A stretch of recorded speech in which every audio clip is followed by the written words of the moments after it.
Bom, boa noite a todos. Meu nome é Alexandre Sion, eu estou presidente da Abdem.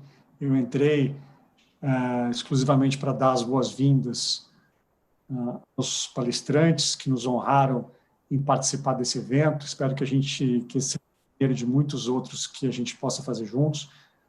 A Abdem, para quem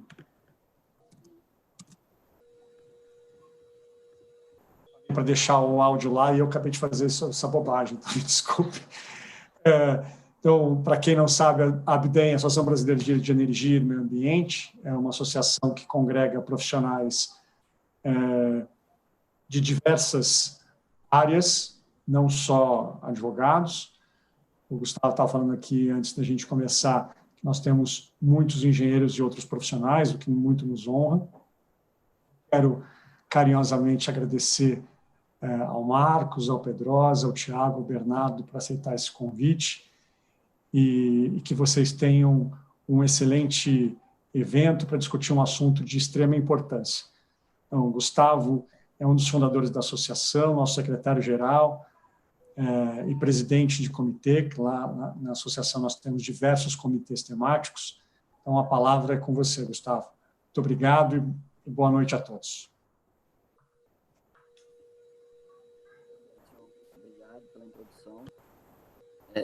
Me apresentando, sou Gustavo Santiago, secretário-geral da Abdem, um dos fundadores da associação.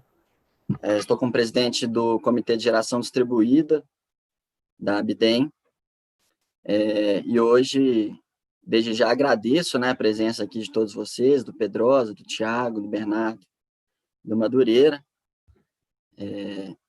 pessoas das quais eu particularmente admiro, acompanho e bem como, né, as instituições que representam, que fazem e exercem um grande papel no setor elétrico. Antes de mais nada, gostaria realizar uma breve introdução do nosso tema, que o título já diz, né, a conta Covid é a visão das instituições do setor elétrico, e em seguida passarei em ordem alfabética para os palestrantes fazerem uma breve apresentação. Na sequência, cada um falará por 5 minutos e a gente dá sequência, ok? Em suma, para a gente abrir o evento, o setor elétrico brasileiro, assim como toda a economia, né, foi impactada pela Covid e, consequentemente, pelas medidas de mitigações da pandemia. Ainda que a gente não tenha noção da repercussão futura do setor como um todo, alguns impactos já podem ser observados. De fato, a redução do consumo, o aumento da inadimplência, atraso de obras em geração, em transmissão, enfim, cancelamento de leilões, dentre outras coisas. Dentro das medidas tomadas pelas instituições públicas,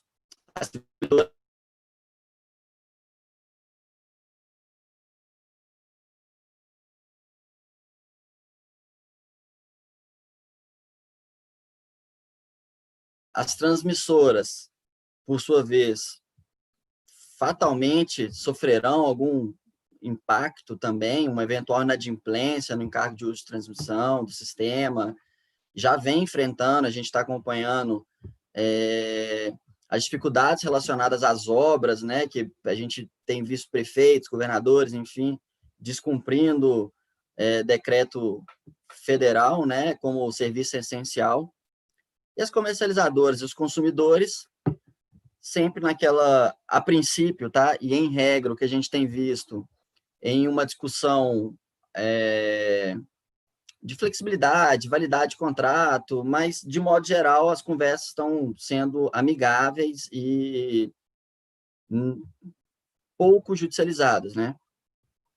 Não tanto quanto outras crises que já enfrentamos, aí do racionamento, enfim, outras que o setor já enfrentou e, ao meu ver, me parece que a gente, de fato, tem amadurecido com essas últimas crises e a gente tem enfrentado essa crise, essa conta Covid, a crise que vem impactando o setor de outra forma, inclusive com uma conversa maior entre os players, entre as associações, entre os representantes, para chegar num denominador comum, para que a gente evite, obviamente, criar, que não é interessante para ninguém, uma nova judicialização, do tipo GSF, enfim. Com essa breve introdução, eu gostaria de escutar e passar a bola aí para o Bernardo para fazer uma apresentação, para falar um pouco sobre a associação. Oi, Bernardo. Eu consigo projetar? Consegue. Eu acho que tem que habilitar, tá desabilitado. Deixa eu... Pronto.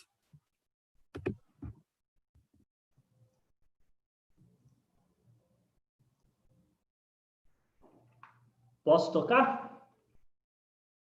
Por favor. Obrigado. Pessoal, nossa mensagem aqui ela é bem simples hoje. Eu resumo aqui em 30 segundos, né? Apesar de necessária, a conta Covid ela é mais uma demonstração de que o nosso modelo setorial está esgotado. Veja, um momento de sobreoferta, um momento onde você esperaria que os mecanismos de mercado funcionariam e, na verdade, a contração de um empréstimo de mais de 15 bilhões ao custo de IPCA quase 5% ao ano a serem pagos em 5 anos. E, assim, para nós é muito claro, se nada for feito, o próximo choque de oferta ou demanda, o que vai acontecer é uma nova conta a ser paga pelo consumidor. Foi assim há 6 anos atrás com a conta CR, nada foi feito, pouco se mudou, é agora sim com a conta Covid, e aí bem provavelmente será assim com a conta Escolha Você o Nome. Então a mensagem é bem simples, é urgente a reforma do modelo setorial, é preciso avançar rápido para ampliar a liberdade de escolha do consumidor e assegurar bases mais eficientes para o desenvolvimento econômico do país.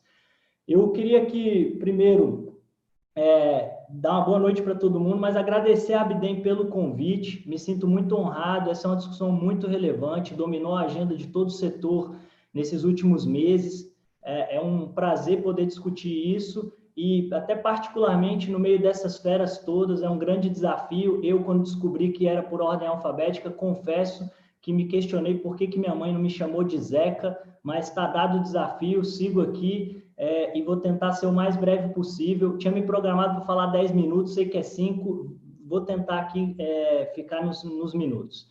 A conta Covid, como vocês sabem, ela busca mitigar o problema financeiro dos fluxos regulados. E aqui é importante fazer uma diferenciação.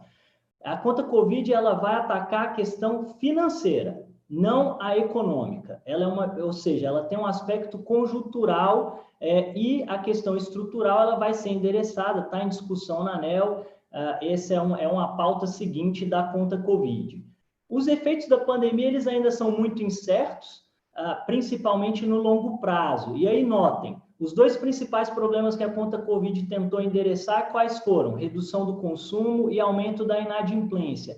Esses estão em recuperação. Dado recente aqui no gráfico da esquerda, dado do ONS de ontem, chegamos a ter uma redução do consumo de 12%, 13% aí fruto das indústrias, do comércio fechado, já estamos em uma redução de 3%. E na inadimplência eu não tenho números muito recentes, mas o Ministério até um mês atrás publicava, essa foi a última publicação dele, já com números bem mais a menos de inadimplência. Vai ficar assim? Não se sabe, os efeitos são incertos, mas já houve uma recuperação dessa questão.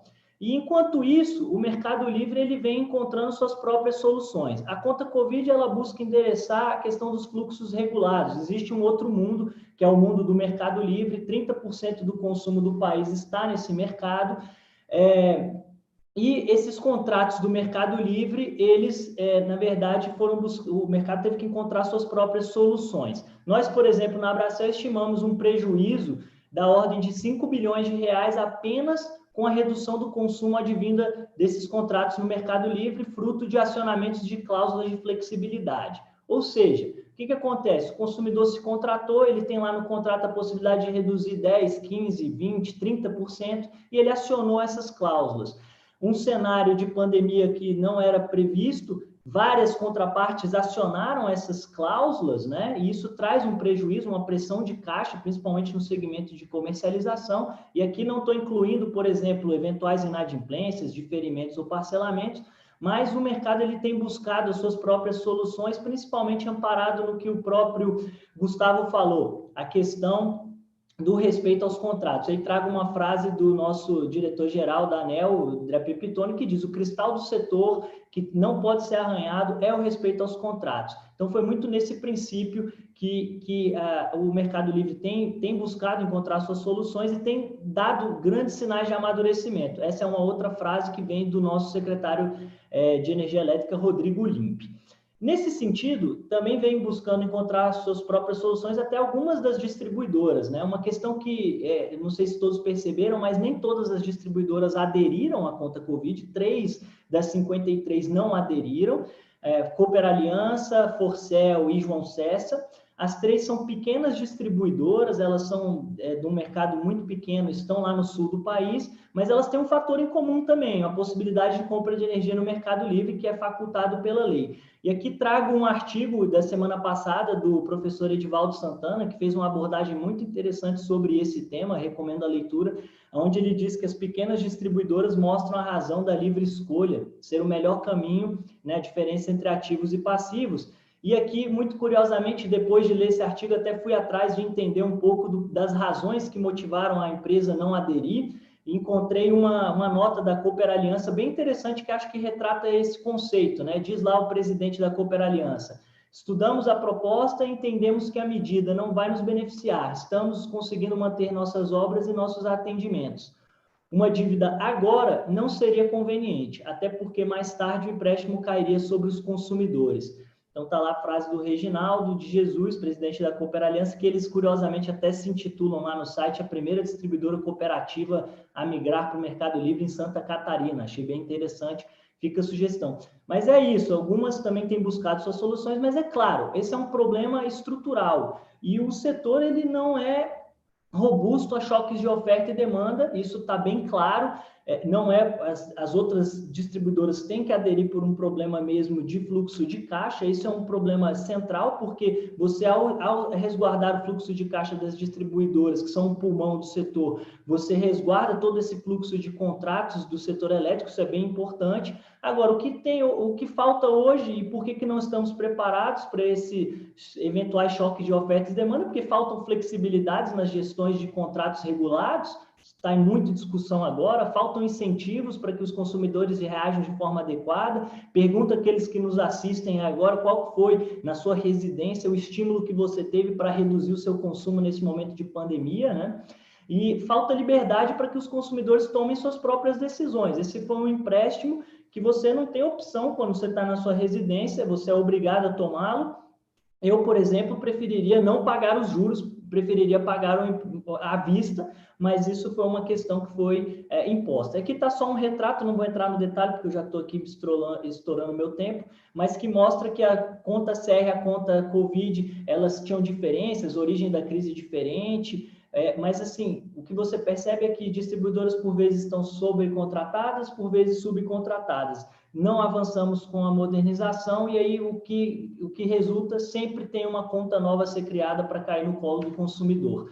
Então, a nossa mensagem principal aqui é que a reforma do modelo comercial ela é urgente, a pandemia reforçou que devemos buscar soluções de mercado sem subsídios, né?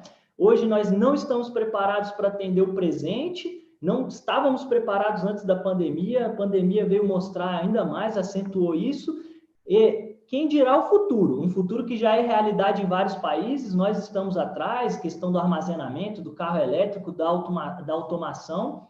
Então, é urgente avançar com essa pauta da modernização, que está em discussão no Congresso com os PLs, no Senado 232 e na Câmara 1917, e no governo federal com o GT Modernização. Eu ia explicar um pouco aqui, mas avançando rápido, queria dar um destaque para essas 3 imagens aqui. Primeiro, a pesquisa Ibope, né, que está para ser lançada agora, 80% da população gostaria de poder escolher seu próprio fornecedor de energia elétrica, e acho que isso mostra um pouco também que muitos talvez não gostariam de pagar esses empréstimos agora. Nos últimos 18 anos, o que a gente percebe é que o preço da energia no Mercado Livre ele foi, em média, 29% inferior que as tarifas reguladas, e para nós é muito claro, o caminho é o caminho do Mercado Livre. Esse é o caminho para a retomada, a abertura de mercado, segundo nossos estudos, até utilizando com base em premissas do BNDES, é que a abertura de todo o mercado ele permitirá a criação de, por exemplo, 420 mil empregos ao ano no Brasil. Uma questão essencial no momento que só se fala de geração de emprego. Então é isso, mais informações vocês podem conferir no nosso site, nas nossas mídias. Aqui está uma publicação que bombou bastante essa semana, que diz lá, você é livre para escolher seu fornecedor de energia elétrica aonde você pode, mas no Brasil você não, né? E no nosso site convido também a quem tiver interesse de consultar o economizômetro, que mostra o quanto que o consumidor já economizou no Mercado Livre nesses últimos 18 anos, já estamos aí na ordem de 207 bilhões. Agradecer, foi um prazer, é um prazer participar aqui da discussão com vocês. Muito obrigado. Bernardo, pela apresentação. Seguindo, dentro disso que você falou, gostaria de fazer uma pergunta que, passada a conta Covid, o que podemos esperar e quais devem ser as prioridades do setor? Então, essa é uma pergunta interessante, porque assim, nós temos várias questões que estão em andamento. A conta Covid ela é só uma parte de um todo, né? Por exemplo, uma questão central para o setor, precisamos destravar o GSF, resolver essa questão do GSF. Nós temos um atrasômetro no nosso site, essa semana batemos 1.900 dias, hoje 1.903. Parece finalmente que uma solução está muito próxima. Há um compromisso do senador Davi Alcolumbre, presidente do Senado, em pautar isso no início de agosto. Há também um compromisso do presidente do STF em resolver essa questão, caso o legislativo não resolva, até setembro. Então, parece que essa questão será resolvida, essa é uma grande expectativa, esse talvez seja um ponto central. Em agosto também, nós teremos algumas medidas importantes aí para atenuar os efeitos da pandemia, principalmente na questão da gestão contratual das distribuidoras. Nós teremos um MCSD de energia nova, um MVE extraordinário, isso vai ser bastante importante para equacionar o balanço de contratos das distribuidoras, né? Outra questão que está em discussão forte no governo, a gente teve uma reunião com o diretor-geral da ANEEL, André Peptoni, na sexta-feira, ele disse que está bastante avançada a discussão de uma MP do consumidor no governo federal, e isso incluiria, por exemplo, a liberação de PID, de recursos do PID, que hoje não estão utilizados, ou que, porventura, não seriam utilizados, né? Aí você tem também aprimoramentos nos mecanismos de descontratação para evitar subsídios e também o aprimoramento da gestão contratual das distribuidoras que está em discussão na ANEEL. Agora, com relação às prioridades, acho que é bem essa fala mesmo. A prioridade hoje é a reforma do setor. O que a gente percebe muito claramente é que hoje o Mercado Livre ele está restrito, ele é restrito a 12 mil empresas do país. Ele já está saturado, quase todos aqueles consumidores que podiam migrar, migraram. Há uma sobra estrutural decorrente da pandemia que poderia ser usada para dar acesso a energias, uma energia mais barata para a indústria. Então, a nossa expectativa aí como prioridade, o que a gente entende que seria uma questão central, é que o Congresso e o governo federal incluíssem essas medidas, a abertura do mercado, essa rápida avanço da modernização, para você dinamizar a economia no pós-Covid, justamente para trazer bases melhores para o nosso desenvolvimento do país, uma energia mais barata para a população. É mais ou menos isso que a gente entende que serão as prioridades. Bastante coisa, né? Acho que, complementando, dentro do que você falou, a gente, de fato, amadureceu com as últimas crises, mas muita coisa precisa ser feita ainda para, de fato, a gente acompanhar aí outros locais do mundo, né, que já estão mais evoluídos, inclusive com tecnologias, enfim. Para a gente dar continuidade, eu vou chamar Marcos Madureira para fazer uma introdução e abordar o seu tema. Com você, Marcos. Obrigado, Gustavo. Em primeiro lugar, queria agradecer o convite do Bidente, estar participando aqui, né, junto com... Sempre bom a gente poder estar usando esses espaços para debater tema tão fundamental que a gente tem hoje, né? Basicamente, a gente está aí saindo espero que a gente esteja saindo dessa epidemia para construir um novo momento. A Abrad, inclusive, fez na sexta-feira passada um webinar para discutir o aspecto de futuro e da abertura do mercado. Até tivemos uma participação lá do Reginaldo, como presidente da OCE, onde nós discutimos exatamente esse tema, né? O que é necessário para que essa abertura aconteça? E eu estou começando até o inverso, falando do futuro, para depois chegar no ponto atual. Nosso entendimento é esse também, que, é claro, ele não é a única solução, porque nem todo consumidor vai migrar para o mercado livre. Mas é importante que seja feito esse movimento. As distribuidoras entendem que o papel dela é distribuição de energia elétrica, é fio. E a parte do mercado regulado ele deve ser separado do negócio de distribuição para que ele possa ter o seu segmento natural, né? E os cuidados, e a nossa preocupação, os cuidados têm que ser com esse mercado. Isso a gente deixa de uma maneira bastante clara. Eu tinha me prometido que eu já não ia voltar mais nesse assunto, mas o Bernardo me provocou.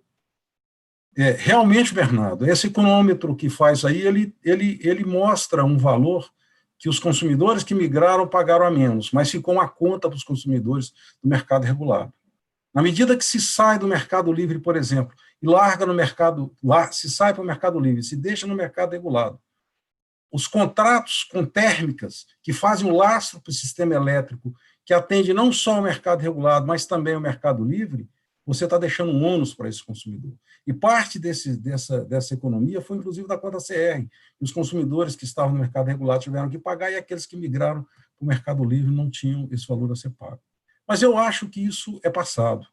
Eu acho que nós temos que pensar para frente e o que é que nós temos que fazer para viabilizar essa abertura de uma maneira segura, rápida, porém segura. Eu digo rápida porque ela não pode demorar muito tempo, concordo com você. Agora, ela tem que ser segura para não deixar ônus adicionais no mercado regulado, do qual, digo com muita tranquilidade, as distribuidoras acham que é algo que deve estar sendo separado e ficando, então, na distribuição, a parte de FIA, aí sim a gente poder estar investindo fortemente aí na melhoria de qualidade e digitalização. A conta Covid, né, especificamente, que está sendo tratada nesse momento, ela trouxe para a distribuição sempre aquele desafio. Primeiro, é o entendimento que está se fazendo um socorro às distribuidoras. Na verdade, não é. O que se está fazendo nesse momento é utilizar ativos regulatórios já existentes nas distribuidoras que teriam reajustes por conta de aumento de CDE, por conta de sistemas de transmissão que estavam entrando e, portanto, tinham um aumento de tarifa previsto, por questões relacionadas ao aumento da tarifa de Itaipu, em função de variação do dólar, principalmente. Então, tudo isso fazia com que as distribuidoras já tivessem um aumento a ser aplicado. O que está sendo criado como lastro para a conta Covid é exatamente esse valor que já existiria na conta dos consumidores. Então, é diferente do que aconteceu com a conta CR lá atrás. O consumidor que está tomando esse financiamento, que vai pagar esse financiamento, ele está deixando de ter um reajuste agora para ter um reajuste lá à frente. Aí eu estou dizendo o aspecto financeiro, que é a conta Covid. Eu separo isso da questão econômica, mas a questão financeira é essa. Quando as distribuidoras tomam esse financiamento, é importante ressaltar que o segmento de distribuição ele só fica com 18% do valor da fatura de energia elétrica. O restante é geração, transmissão, encargos e tributos. Então, quando a gente recebe esse recurso e paga, por exemplo, na totalidade um contrato de geração, ou na totalidade o uso do sistema de transmissão, está sendo garantido o equilíbrio econômico e financeiro do segmento de transmissão e geração, porque nós estamos mantendo os contratos, né? Aquela questão de contratos devem ser mantidos perfeitamente. Da mesma maneira que está se usando esse recurso para poder manter os encargos arrecadados e pagos, mesmo que não estejam sendo cobertos pela questão da inadimplência. E assim também os tributos. Então, tudo isso é o que configura esse valor da conta Covid. É um valor que a distribuidora está tomando, porque ela é o meio de entrar recurso no setor elétrico, mas que atende todo o segmento. Então, essa é a função da conta Covid, é um recurso que ele está entrando, e ele está entrando para criar, para aquele consumidor que já teria um valor a ser pago pelo aumento de custos trazidos principalmente pela parcela A, ou seja, aumentos em custo de geração, transmissão, encargos. Então, todo esse valor é um valor que está sendo antecipado para a distribuidora nesse momento e diferindo o reajuste que o consumidor teria lá para frente. Então, é importante que a gente observe a conta Covid com essa forma. Acho que é um mecanismo que foi criado útil para o setor, para atender o setor nesse momento. As distribuidoras assinaram esses contratos, na sua maioria, foi citado aí até por você, pelo Bernardo, aquelas que não assinaram, por questões específicas, são pequenas distribuidoras. As demais entenderam que é um momento para poder se efetuar isso, para manter adimplente todos esses contratos. Então, Gustavo, de uma maneira primeira, eu acho que esse era o ponto que eu gostaria de comentar sobre a conta Covid. Excelente, Marcos. Dentro disso que você falou, gostaria de entender por que o setor elétrico, e particularmente a distribuição, tem que ser mantido o equilíbrio econômico em função da pandemia. O que difere esse setor de outros segmentos da sociedade? Eu gostaria, Gustavo, acho que esse é um ponto fundamental, porque a gente vê muito essa discussão, por que tem esse tratamento diferente de ter um equilíbrio econômico? Eu disse que a conta Covid trouxe o equilíbrio financeiro. O equilíbrio econômico é quando, por exemplo, eu mantenho um contrato de geração que eu tenho lá 100 megawatts para comprar, megawatt médio aí para comprar de um determinado contrato, e, na verdade, eu só vou utilizar 90% ou 80% desse contrato durante um período.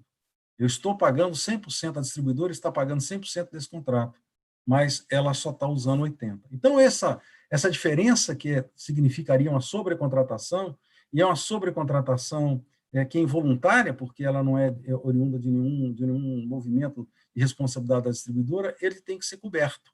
E ele é coberto pelo quê? Por um equilíbrio que vai ter que ser à frente para que a tarifa cubra essa diferença, para quem tem essa compra de energia. Essa energia está comprada em nome dos consumidores. A distribuidora participa do leilão para trazer para o mercado regulado esse volume de energia.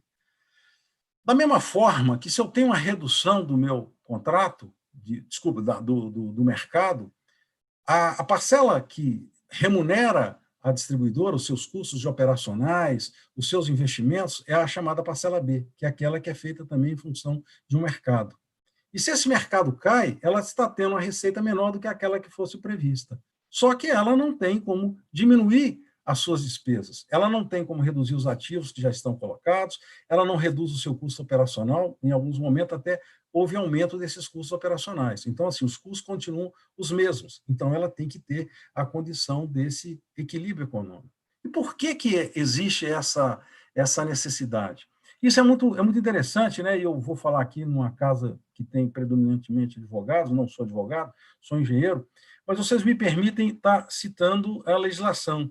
Isso está dentro da Lei 8.666, que criou exatamente a condição para que pudesse estar está lá no artigo 65, né, da lei, que cria a condição relacionada às condições de dar o devido proteção para a concessionária, aquela que está assumindo um contrato, mas também para a própria administração, ou seja, para o próprio consumidor, que é aquele que está do outro lado desse contrato verificado. Por quê? Existe um limite, né, que tem que ser estabelecido para que é o risco que a distribuidora assume quando ela está tratando de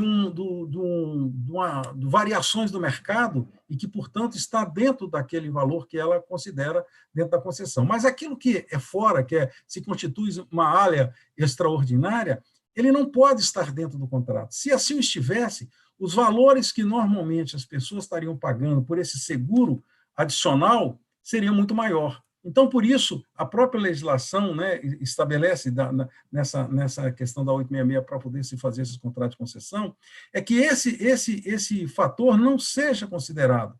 A distribuidora, ao participar desse contrato, ela sabe que se houver um evento que seja caracterizado como de área extraordinária, ela terá, então, o devido equilíbrio para isso. E, portanto, isso não está precificado. É por essa razão, Gustavo, que isso é um direito que está colocado no âmbito desse reequilíbrio. O que está se buscando, e muitas vezes é confundido, não é ter um equilíbrio econômico que é do tamanho da conta Covid, não. É o efeito que existe sobre a parcela B que tem nas distribuidoras e esses contratos que existem em relação a essa sobrecontratação. Então, eu acho que nós estamos buscando uma condição de passar por um momento complexo, criando condições para que os consumidores possam ter o menor impacto nesse momento e diferindo essa questão à frente. E para voltar ao meu início, acredito sim que nós temos uma possibilidade muito grande de construir um futuro com as experiências que a gente está tendo agora nesse momento. Acho e concordo com o Bernardo que é importante que a abertura do mercado venha a trazer novas oportunidades para que a gente possa evoluir. Mas a gente sabe que vai existir uma parcela significativa de consumidores que não vão migrar, uma parcela significativa de consumidores que vão ser supridos pelo chamado supridor de última instância, e que nós temos que ter um cuidado para que essa tarifa não fique muito mais elevada lá dentro. E aí, nesse futuro, é importante que a gente observe que tem que ter um casamento muito grande entre as metodologias e tecnologias que são disponibilizadas. Quando nós estamos falando, por exemplo, da introdução de uma geração distribuída, que traz, sim, oportunidades importantes para uma mudança no segmento do setor elétrico, ao mesmo tempo, nós temos que observar que isso não pode trazer ônus para os consumidores. Se nós olharmos o que está acontecendo nesse momento, o segmento de abertura do mercado vai encontrar uma dificuldade quando for tratado de baixa tensão, porque a maior parte dos consumidores de consumo maior da baixa tensão estão migrando hoje para a geração distribuída. Por quê? Porque existem vantagens para que esse consumidor possa efetuar isso dentro da legislação que está aí colocada. Então, nós precisamos de equilíbrio, nós precisamos de regras que não deixem lacunas para que isso se dê num ambiente saudável. Era isso aí, Gustavo, que eu queria falar. Muito obrigado pela oportunidade. Obrigado, Marcos. Excelente colocação em relação, cito aí, aos custos que, de fato, oneram as distribuidoras, sejam por essas novas tecnologias, você citou mesmo a geração distribuída, e acredito, sim, que a gente deva buscar um equilíbrio nesse crescimento, nessa abertura de mercado, e sim que acho que o que a gente está fazendo aqui hoje é justamente isso, tentando colocar as instituições, as partes para conversar e expor os seus pensamentos, e aí para que a gente consiga prosseguir, né, de uma forma mais sustentável, para que nenhuma das partes sejam prejudicadas, nem o consumidor cativo, nem o consumidor livre, nem a indústria, enfim, as comercializadoras, os players do mercado. Antes de chamar o Paulo Pedrosa, gostaria de convidar as pessoas que estão nos assistindo aí para se inscrever no nosso canal do YouTube, nos acompanhar nas redes sociais também. A gente vem promovendo diversos webinários aí, tanto da área ambiental. Hoje, estamos realizando o nosso primeiro na área de energia. A gente pretende fazer uma série de webinários como este, para que a gente possa debater a função principal da associação, que a gente possa debater, estudar, entender melhor a situação, para que a gente busque soluções conjuntas. Dentro disso, passo para o Pedrosa a palavra. Ok, obrigado, Gustavo, obrigado pelo convite. É muito bom estar aqui com o Tiago, com o Bernardo e com o Madureira. Daniela, que nos ajudou na organização disso tudo também, muito bacana, muito competente a equipe de vocês. Eu quero, claro, a gente hoje em dia pula de um call para outro, de uma live para outra, e a gente tem que sempre buscar fazer esses momentos assim interessantes para quem nos acompanha. E a coisa se torna interessante quando a gente traz um pouco de polêmica, um pouco de... E eu queria dizer o seguinte, nós estamos falando de pandemia, e eu hoje estou no lado da indústria. Então, eu olho para o lado da indústria e olho para o setor elétrico. Na indústria, uma situação dificílima, muitos colegas dos grupos de trabalho da Abrace perderam o emprego, muitos estão com salários cortados, as empresas estão com uma dificuldade enorme de caixa e sendo obrigados a financiar os seus fornecedores. E quando a gente olha para o setor elétrico, quer dizer, é um ambiente de uma certa paz, assim, comparado com o mundo da economia real.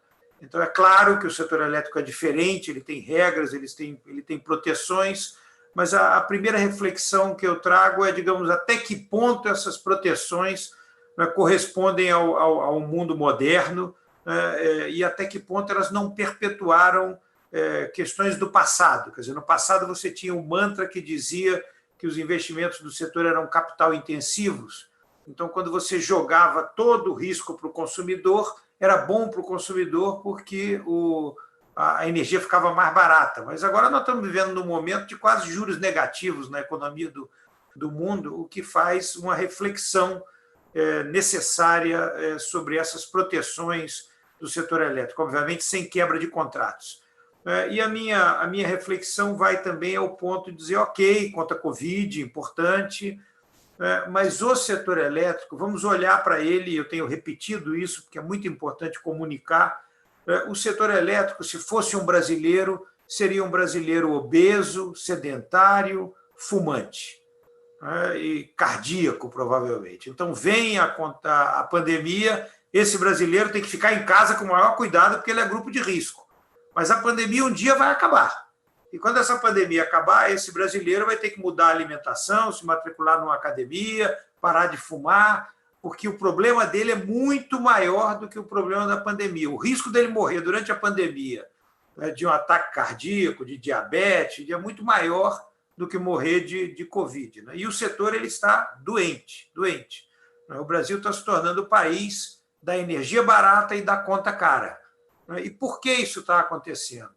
É porque o setor, como ele é super regulado, cheio de regras, existe um movimento para capturar o setor elétrico. Ele está capturado por um conjunto de interesses legítimos. Os governos querem arrecadar mais, quer dizer, as prefeituras precisam de dinheiro, portanto, tem associado da Abrace, que tem 3 postes na frente da fábrica, pagando 6 milhões por mês de tarifa de iluminação pública para o prefeito. Porque o prefeito capturou, deu a mordidinha dele no setor elétrico, porque ali era fácil.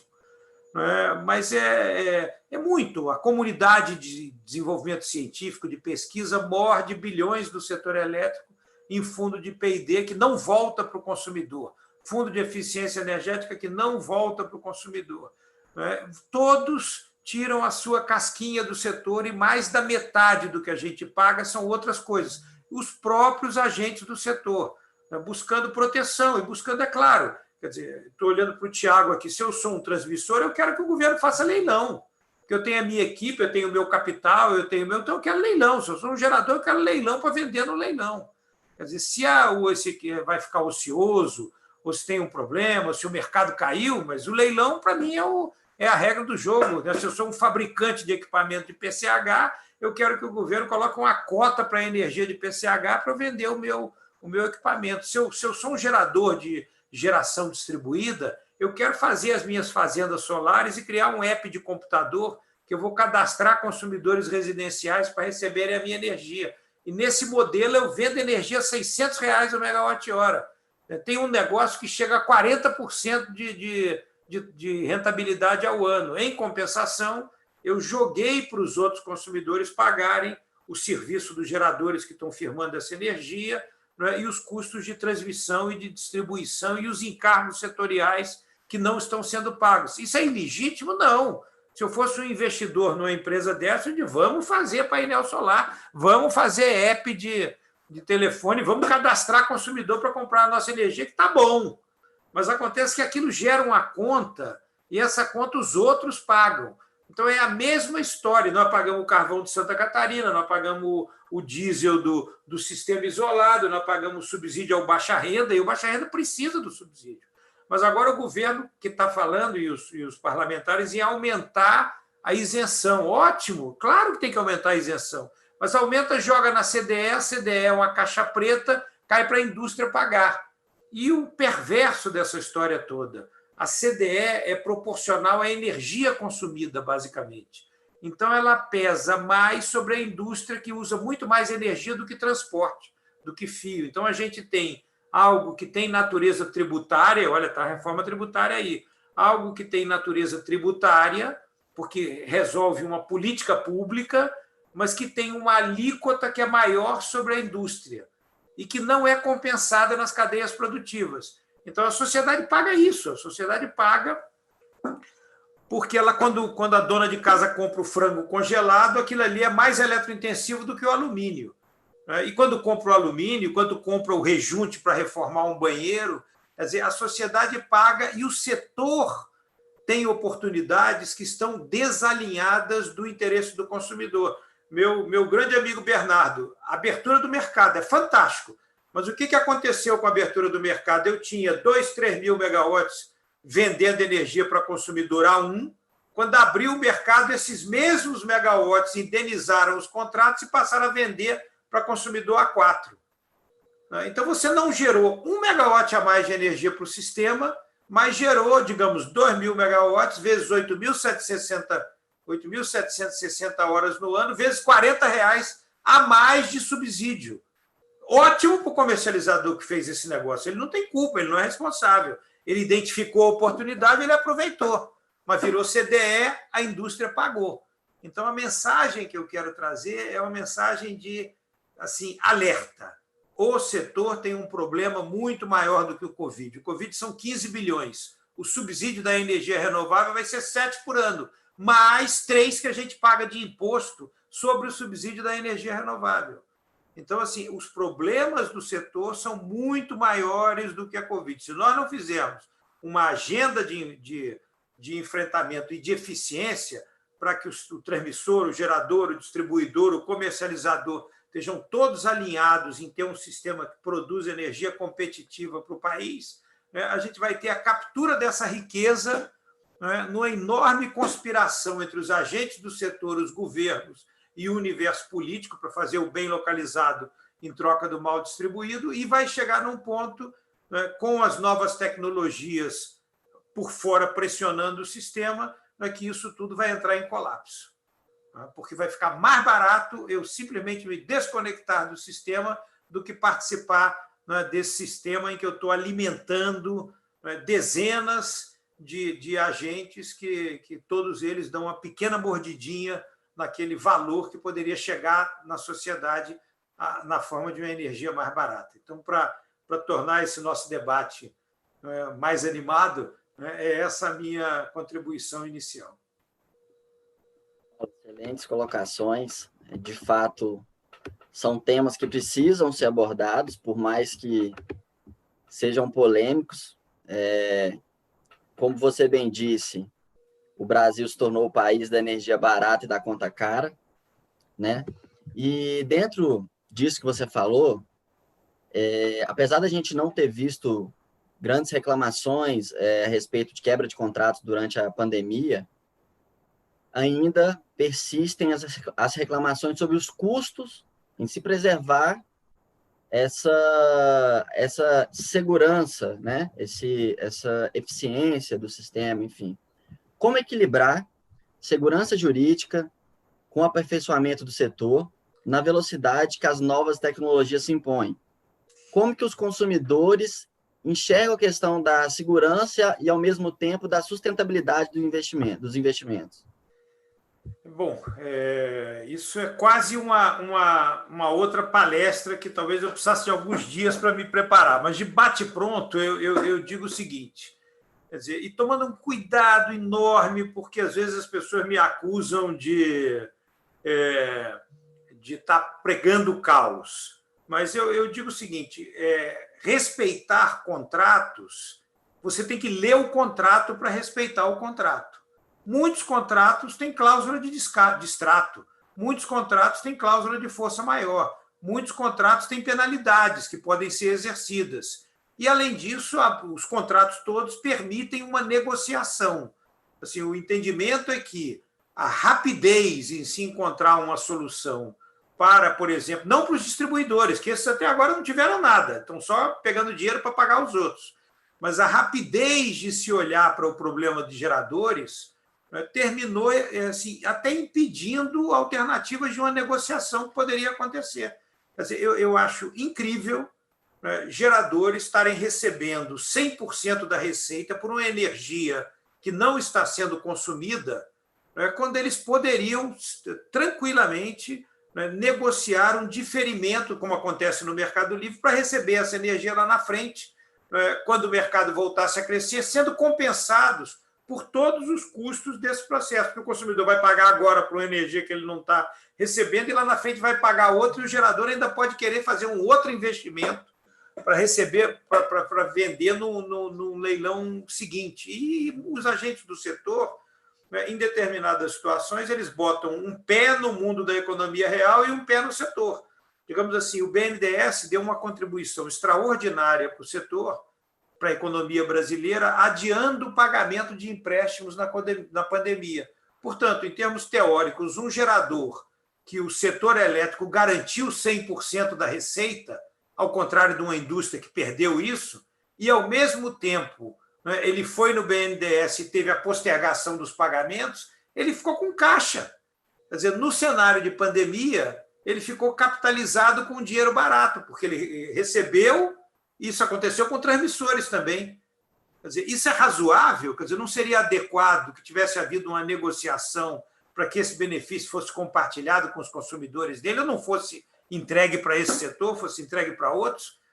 Porque você ficou com a manteiga e com o dinheiro da manteiga, como dizem os economistas. Então, eu entendo que, assim, sem querer assustar, mas que poderia ter havido um processo em que houvesse mais discussão e que fossem encontradas soluções que fossem além daquele caminho óbvio e fácil de dizer o consumidor paga tudo. O setor elétrico vive num outro planeta, que nesse planeta não tem crise, tem um problema financeiro e o consumidor vai carregar esse custo e nós vamos... E, de novo, aqui para ser polêmico, com os transmissores, nós, consumidores livres, que temos carga importante pendurada na rede básica, fomos aos transmissores e ao ONS dizer: precisamos de ajuda, queremos pagar a demanda agora pelo utilizado e lá na frente pagamos a diferença. E queremos uma compensação reduzindo os encargos. A parte dos transmissores, nós sequer queremos prejudicar, pois os transmissores foram na audiência pública da ANEEL e disseram: não dá para fazer, não dá para fazer. Quer dizer, como se nós não fôssemos clientes dele. E não somos, nós somos pagadores. Cliente é aquele que você olha, entende a necessidade do cliente e procura maneiras de acolher. O consumidor do setor elétrico é um pagador de conta, que muitas vezes não é percebido pela cadeia da energia, não é como alguém que precisa ser acolhido, especialmente num cenário como esse da pandemia. Portanto, olhar para os contratos, negociar e exercer cláusulas dos contratos não é quebrar contratos. Isso dizendo que ninguém defende mais o equilíbrio, por exemplo, das distribuidoras e das transmissoras do que eu, que entendo que elas são monopólios naturais regulados e merecem uma atenção do sistema. Mas também não estão em Marte. Então, com isso eu concluo a resposta. Obrigado. Colocações. E você está certo. Ao meu ver, os contratos, se está previsto, não é quebra de contrato. E você ali, de certo, tem mecanismos que, por vezes, não agradam uma das partes, mas se estiver no contrato, faz parte. Antes de mais, por fim, né, para a gente finalizar aí as palestras, e o Pedrosa concluiu falando um pouquinho aí das transmissoras, então eu passo para o Tiago aí para a sua apresentação. Tá ótimo. Bem, boa noite a todos. Eu assumi como diretor econômico-financeiro da Abrat em março desse ano. Antes disso, já participava de discussões com outras transmissoras, nas quais eu atuei, CETEP, Furnas, Eletrobras. E, ao longo dos anos, o setor elétrico demonstrou uma incrível capacidade de superar crises, sendo a pandemia apenas a mais recente delas. Acredito que, com a regulamentação da conta Covid, a preocupação quanto à liquidez do setor reduz bastante, abrindo espaço para reflexão sobre desenvolvimento de longo prazo no ambiente de respeito aos contratos. Então, dessa forma, agradeço o convite da Abdem e parabenizo pela iniciativa de promover esse debate. Vai ser uma honra e um prazer conversar com vocês. Bem, o segmento de transmissão brasileiro é um caso de extremo sucesso. O sistema liga a Amazônia ao Rio Grande do Sul, com um índice de disponibilidade superior a 99,9%. Os leilões mais recentes atraíram investidores de todo tipo, privados, nacionais, estrangeiros, com ampla competição para todos os lotes ofertados, gerando modicidade tarifária de forma sustentável. E, de fato, atravessamos uma pandemia e mantivemos o fluxo de pagamentos e, mais importante do que isso, mantivemos também a matriz de risco, ou seja, as regras do jogo permaneceram intactas. É importante destacar isso, porque o Brasil tem muito espaço para desenvolver nesse quesito de ambiente de negócios. Nós somos a 9ª economia do mundo e, no ano passado, o país caiu no ranking Doing Business do Banco Mundial, que mede a facilidade em se fazer negócios com determinado país. Saímos da posição 109 para a posição 124. O interessante a respeito de confiança num país é que ela não é alcançável rapidamente. Aprimorar leis e regulamentos leva muito tempo e precisa de mais tempo ainda para demonstrar coerência, julgando casos exatamente com os mesmos critérios. Dito isso, eu vou dividir temporalmente os meus comentários. Primeiro eu vou falar do momento pré-conta Covid e o que já foi superado, né? E em seguida vou comentar o momento atual do segmento de transmissão. Então, de onde viemos, né? Assim que se iniciaram as medidas de isolamento social, as principais preocupações das empresas de transmissão foram em relação à segurança de seus colaboradores, manutenção do serviço prestado e, óbvio, com o caixa. O Pedrosa até fez o comentário da questão do financiamento. Num primeiro momento, então, as empresas enfrentaram alguma dificuldade na circulação de seus empregados e equipamentos. A Abrat fez contato com governadores e prefeituras, mencionando a essencialidade do serviço, o que colaborou com a manutenção da prestação. E, de fato, houve pouquíssima inadimplência. Alguns consumidores livres, os consumidores livres representam 8% da receita das transmissoras, e eles inadimpliram, inclusive, a parcela da CDE, que precisa ser repassada pelos transmissores à CCE. Aqui já se percebe uma primeira oportunidade de aprimoramento, porque não faz sentido que a transmissora funcione como uma arrecadadora de um encargo que deveria ser cobrado diretamente. Bem, houve também antecipação da parcela de ajuste, da ordem de R$ 485 milhões, colocada pelo regulador. Isso porque a tarifa da transmissão ela é calculada considerando-se uma previsão de investimentos que irão entrar em operação ao longo do próximo ano. E como algum desses investimentos não entraram, foi devolvido nos últimos 3 meses os recursos que deveriam ser devolvidos ao longo dos próximos 12. Essa foi uma forma de contribuir com a situação crítica que os usuários passaram, né, em decorrência da Covid. Agora, o fato realmente importante e positivo, né, foi ver o poder concedente sendo capaz de suportar a pressão por alguns pleitos que teriam impactos muito negativos sobre a percepção de risco do segmento de transmissão. E nesse quesito, vale abrir um parênteses e lembrar a composição de custo da transmissão. 80% da receita é para recuperar e remunerar capital investido, e apenas 20% visa cobrir o custo operacional. Portanto, se aumenta o risco, aumenta a exigência de retorno por parte dos investidores, e a ANEEL precisa aumentar o retorno regulatório, tal qual aconteceu nos leilões que sucederam à MP 579. E é justamente isso que afeta fortemente a modicidade tarifária no longo prazo. Bem, a primeira posição defendida pelo regulador e pelo poder concedente foi em relação a faturar pela demanda medida em detrimento da demanda contratada. O termo de demanda contratada possui esse nome não é à toa. Um país que respeita contratos não pode permitir que seja usado um parâmetro diferente do contratado, sem que haja concordância entre as partes. E, de fato, as transmissoras não concordaram em receber um montante a menor do que era previsto contratualmente. Agora, é óbvio que se algum segmento se encontra em dificuldade e precisa de apoio para superar essa travessia, que realmente não é fácil, então que se discuta uma política pública para esse segmento.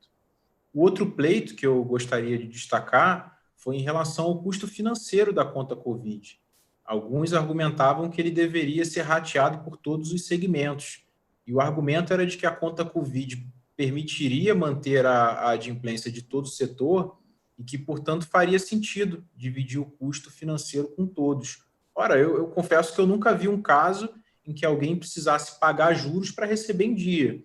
É como se o seu contratante ou o seu chefe lhe dissesse, olha, eu vou aplicar um desconto aqui no seu pagamento porque eu precisei me financiar e te pagar na data devida. Então, enfim, são pontos que a gente acha que foi importante que o poder concedente e a ANEEL não tenham realmente acatado a essas demandas.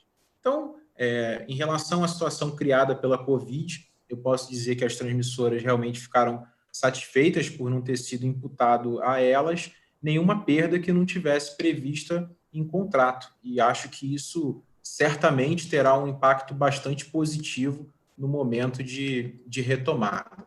Qual o momento que estamos? Né? Estabelecida aí a conta Covid, acredito que passaremos por um momento de muita pressão contra aumentos tarifários, o que é totalmente legítimo. É inegável que a pandemia gera um custo para a sociedade, que deve fazer seu papel de cobrar, sim, uma energia o mais barata possível. Né? Mas isso deve ser feito levando-se em conta o melhor protocolo para a discussão de políticas públicas. Então, vamos olhar como que países desenvolvidos fazem. Ao começar a discussão, eles avaliam os dados, separam correlação de causalidade, realizam análise de impacto regulatório com bastante profundidade e conseguem identificar e endereçar seus problemas.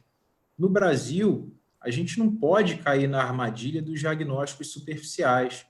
Por exemplo, semana passada, a ANEEL homologou as tarifas do próximo ano e surgiu muita crítica em relação ao custo da transmissão, que recentemente aumentou. Então, primeiramente, vamos entender o aumento. De 2013 a 2017, as empresas que prorrogaram seus contratos pela MP 579 deixaram de receber dezenas de bilhões correspondentes a ativos não depreciados do chamado RBSE. Depois houve uma judicialização que não permitiu que os valores fossem integralmente pagos até o momento. Portanto, parte desse aumento, que acontece agora, refere-se a uma conta do passado que não foi paga no momento correto. Segundo, parte do aumento refere-se a investimentos realizados e a projeção de investimentos futuros. E sobre esse aspecto, eu gostaria de ressaltar aqui uma notícia publicada no canal Energia do dia 17, na qual a EPE manifesta a importância de se medir o impacto da transmissão como integradora de fontes com energia mais barata entre os submercados. A conclusão do estudo é que o efeito líquido da implantação de obras de interligação do PDE 2029 foi uma economia de 8 bilhões a valor presente. Ou seja, paga-se mais pela transmissão, mas em contrapartida conseguimos pagar menos pela geração, de modo que o efeito líquido é a modicidade. E por último, outro fator que a gente precisa levar em conta é que o planejamento ele dimensiona o sistema considerando um determinado nível de risco. Portanto, qualquer contingenciamento de investimentos ele precisa refletir o impacto à confiabilidade do sistema elétrico. Vale lembrar aqui a situação vivida pelo sul do país, que sofreu desde o ano passado com uma condição hidrológica extremamente adversa.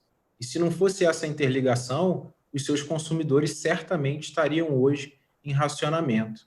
Então, para essa primeira parte, é isso. Obrigado, Thiago, pelas considerações.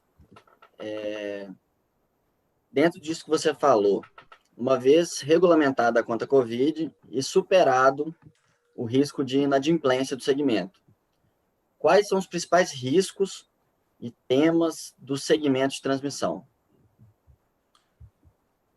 Obrigado, Gustavo. Olha, acho que o primeiro ponto, a gente se alia aí com as distribuidoras, né? O risco remanescente agora da Covid diz respeito ao reconhecimento de reequilíbrio de concessões. Algumas empresas tiveram dificuldade em cumprir cronogramas e a lei prevê duas possibilidades de reequilíbrio, né? A extensão do prazo de concessão ou um ajuste na receita. E como forma de preservar os usuários, acredito que o ideal seria realmente que sempre que possível a gente priorizasse a extensão de prazo para não onerar ainda mais os consumidores. Cabe aqui também um maior detalhamento por parte da ANEEL a respeito dessa metodologia de reequilíbrio, tal qual o segmento de distribuição aguarda. Acho que o segundo ponto, ele advém de situações bem descritas pelo presidente da Abrat. O Mário Miranda publicou hoje no canal Energia, e, enfim, o artigo trata de algumas decisões da ANEEL que têm realmente impactado as empresas.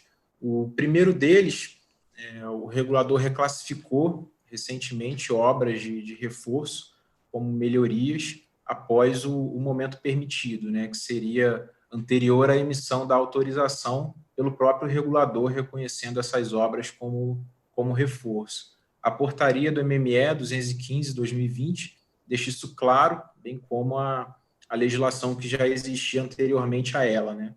Além disso, é reconhecido que esse conceito de reforço e melhoria ele é bem sobreposto. Por exemplo, uma obra que mantém a prestação do serviço, mas causa um aumento da confiabilidade, se enquadra tanto no conceito de reforço como no conceito de melhoria. Então, o efeito dessa decisão incorre sobre as concessionárias não licitadas, que são mais antigas e realizam mais reinvestimentos, mas também incorre sobre as concessionárias licitadas e com um impacto ainda mais grave, porque essas empresas, o regulador mudou o entendimento que ele tinha sobre a norma vigente e parou de reconhecer adicional de receita as melhorias de pequeno porte. Então, a gente vê esse tema com bastante atenção, principalmente porque no momento em que a ANEEL calcula a receita teto dos leilões, não é considerado qualquer reinvestimento. Portanto, essa receita bidada não pode, de forma alguma, estar remunerando esses investimentos que são feitos de forma incremental.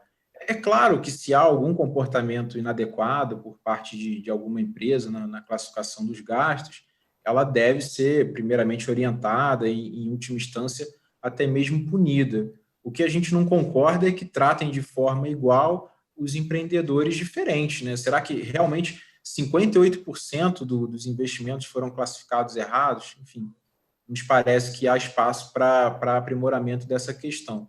Outro ponto que o regulador precisa se atentar é quanto à medição do impacto que essas medidas causam às empresas. Em geral, é o argumento usado para negar os nossos pedidos de cautelar.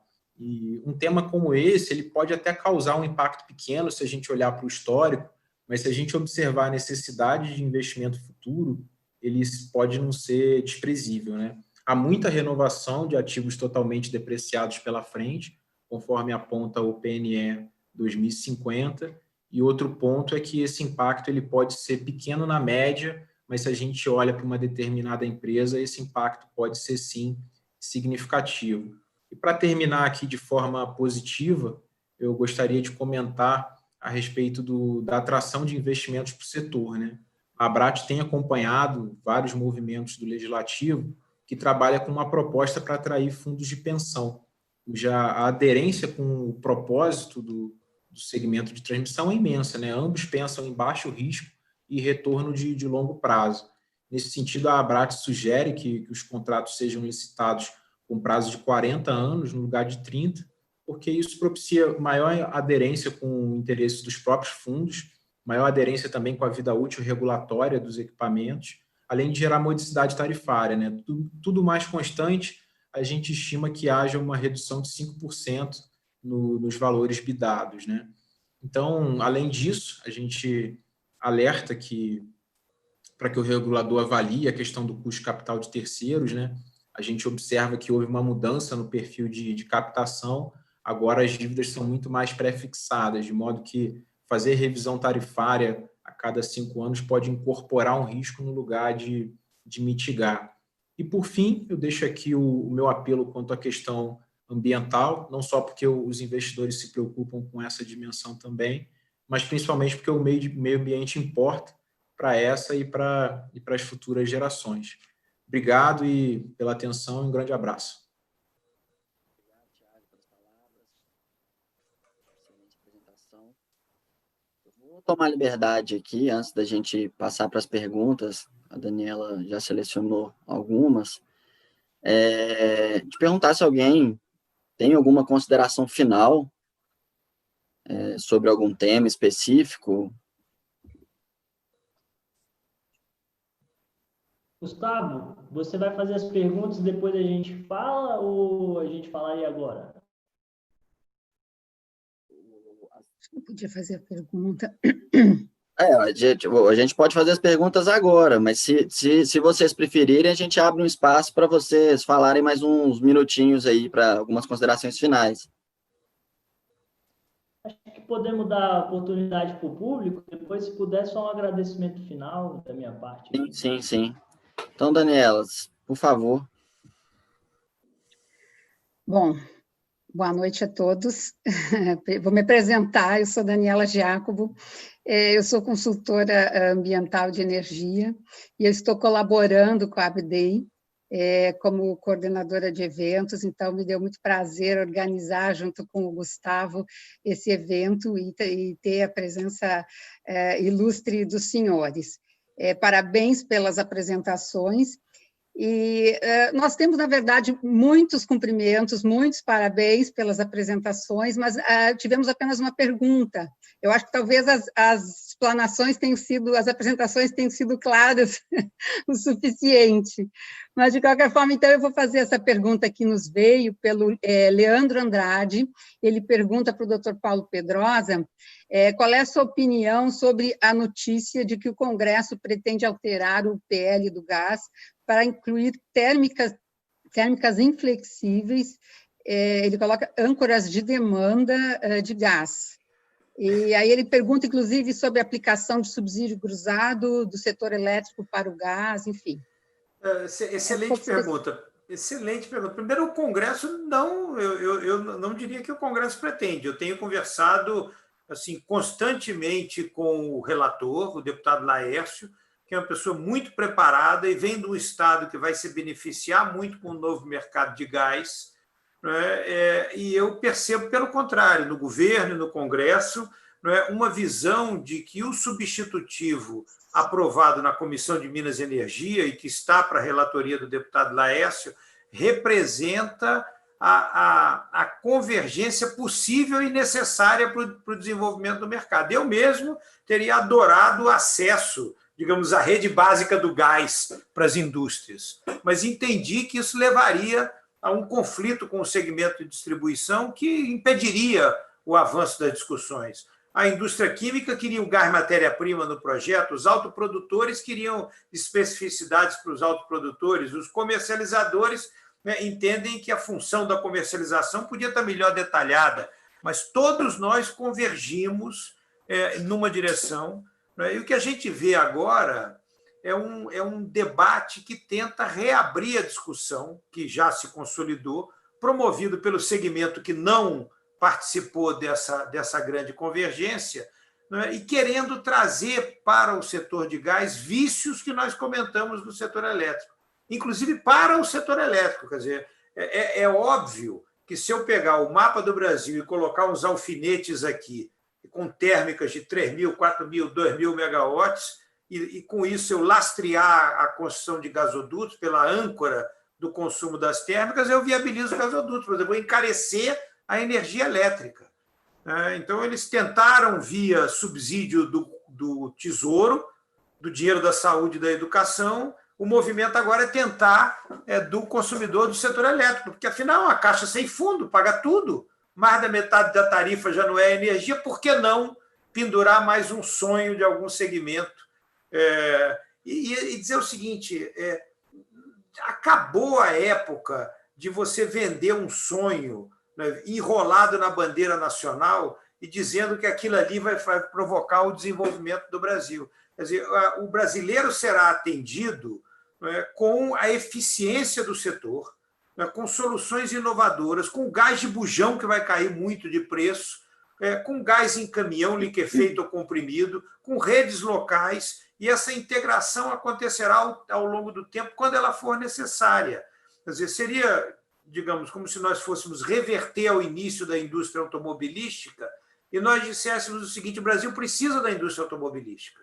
Então, para estimular essa indústria que está nascendo e que nós precisamos dela, nós precisamos garantir que todas as cidades com mais de 50.000 habitantes sejam interligadas por rodovias com mão dupla, que quem construir vai ter uma receita garantida. Então, é claro que aquilo seria bom para a indústria automobilística. Chegar num país que tem uma malha rodoviária gigantesca, construída e mantida com alguém pagando, seria um ótimo negócio para quem construísse essa infraestrutura, mas, no fundo, para a sociedade, seria mais um custo a ser pago, menos escolas, menos hospitais, menos desenvolvimento e mais alegria para esse segmento, no caso que eu estou falando, de construtores de estradas que permaneceriam ociosas. Ok, muito obrigada. Tiago, posso eu fazer uma pergunta? Claro. Tá bom. Aproveitando que o Dr. Marcos Aurélio falou sobre a questão do equilíbrio econômico-financeiro dos contratos, Dr. Tiago também falou sobre a questão do aumento tarifário, né? Temos uma notícia recente, né, do aumento da tarifa de transmissão e o impacto nas contas, né? Então, eu gostaria, talvez não sei para quem dirigir, mas quem quiser me responder, se esse aumento esse impacto tarifário, o aumento no valor da tarifa, não, acho que até o doutor Paulo Pedrosa falou também sobre a GD, se não incentivaria uma migração, digamos assim, para os sistemas de mini e microgeração distribuída, né? Porque a gente sabe que o valor tarifário, muitas vezes, é que faz com que haja essa migração. E havendo essa migração, se não haveria, consequentemente, digamos assim, quer dizer, se houvesse uma grande migração, né, haveria uma queda de receita também, quem sabe, das distribuidoras, com a perda, né, decorrente dessa migração, digamos assim. Olá. Eu queria retornar a um ponto. Em primeiro lugar, sim, eu acredito que a solução do segmento de distribuição passa, sem dúvida nenhuma, pela introdução de recursos energéticos distribuídos. Aí nós estamos falando de geração distribuída, estamos falando de veículo elétrico, estamos falando de acumulação de energia. E nós vamos estar criando um novo ambiente, um ambiente em que a gente tem, por exemplo, uma inversão naquilo que nós tínhamos originalmente, que era o fluxo normal aí da geração, transmissão até a distribuição. Em alguns locais teremos, inclusive, o fluxo inverso, né? Usando o próprio sistema de transmissão para transmitir de alguma área para outra. Isso tem uma modificação importante que nós vamos ter. O que nós acreditamos que isso tem que estar dentro de um processo de fato de modernização. Nós temos que criar condições, por exemplo, de ter tarifas na baixa tensão, que agora o mercado que está para abrir o mercado de baixa tensão, que permitam que a energia tenha a valoração do que ela realmente agrega ao sistema. Se eu gero energia no momento de ponta de sistema elétrico, eu estou agregando uma redução de perdas, eu estou agregando uma melhoria naquele sistema. Então, ela tem que ter um valor. É diferente de uma energia que é gerada fora desse horário. Então, a composição, por exemplo, entre a geração distribuída, digamos que seja de origem solar, né? ou mesmo a eólica, com um armazenamento de energia, ele vai poder pegar essa energia e colocar à disposição do sistema elétrico naquele momento de maior ganho. E aí entra, sem dúvida nenhuma, a questão da abertura do mercado. As comercializadoras que vão estar atuando nesse mercado, que serão comercializadoras seguramente com uma diferença da que nós temos hoje, que estão mais voltados para um mercado maior, nós vamos ter aí a oportunidade de blockchain, de ampliar a forma de negociar, vai criar um mercado novo, uma forma diferente. E aí entra uma série de outros atores. Por exemplo, nós poderemos estar gerando aí alguém que vai ser um agregador, um comercializador que vai poder agregar energia oriunda de uma geração distribuída com alguém que tem uma acumulação e tem um produto diferente para ser fornecido. Então, tem uma série e não são coisas que eu estou dizendo aqui, que poderão surgir. Já existem em outros países isso acontecendo. O que nós precisamos é que isso se dê dentro de um ambiente, de fato, de divisão de custos e de responsabilidades. O que nós estamos vivendo agora, e eu falo isso não para criar uma dificuldade para nenhum setor, mas para trazer uma realidade, é que nós estamos tendo um crescimento que está se utilizando no meu entendimento, de um problema, de uma legislação que foi criada para dar um incentivo e perdurando um benefício. Hoje nós temos um segmento de geração distribuída que esse ano cresceu 50%. Ele tinha 2 GB instalado no final de dezembro do ano passado, em junho agora deu 3 GB.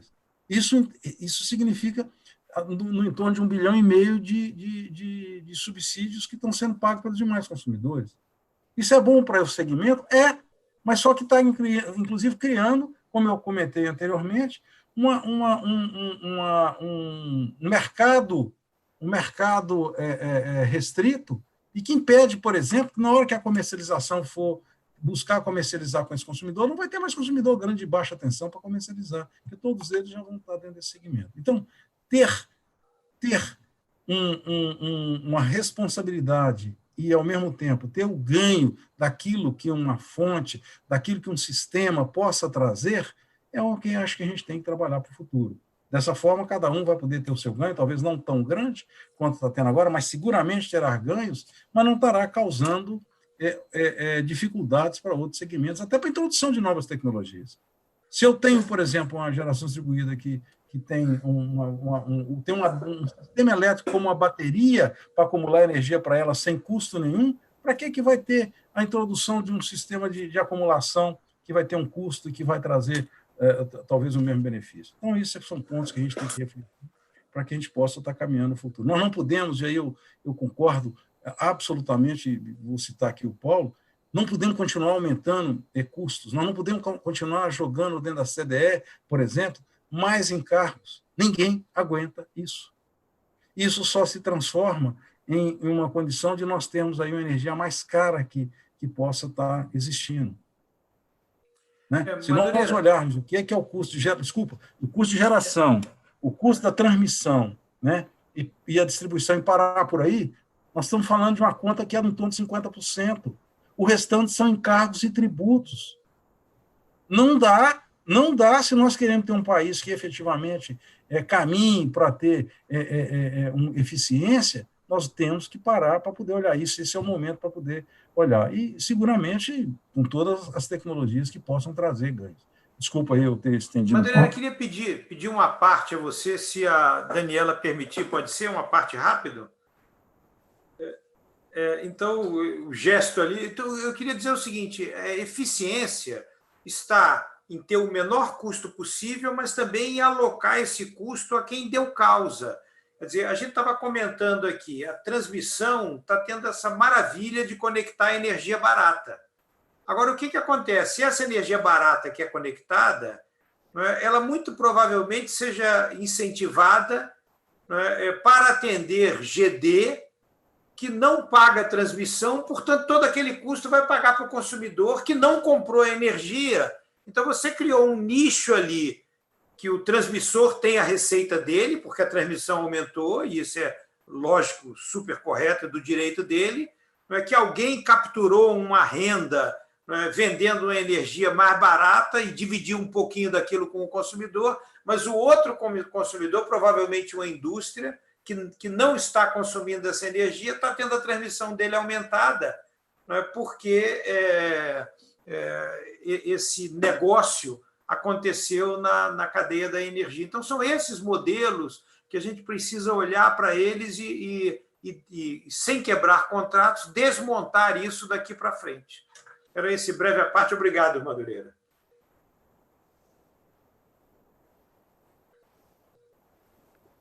Obrigado, Pedrosa, pelos comentários, Madureira. Acho que a gente extrapolou um pouquinho o previsto aqui do tempo, mas não foi muito. Acho que foi bom.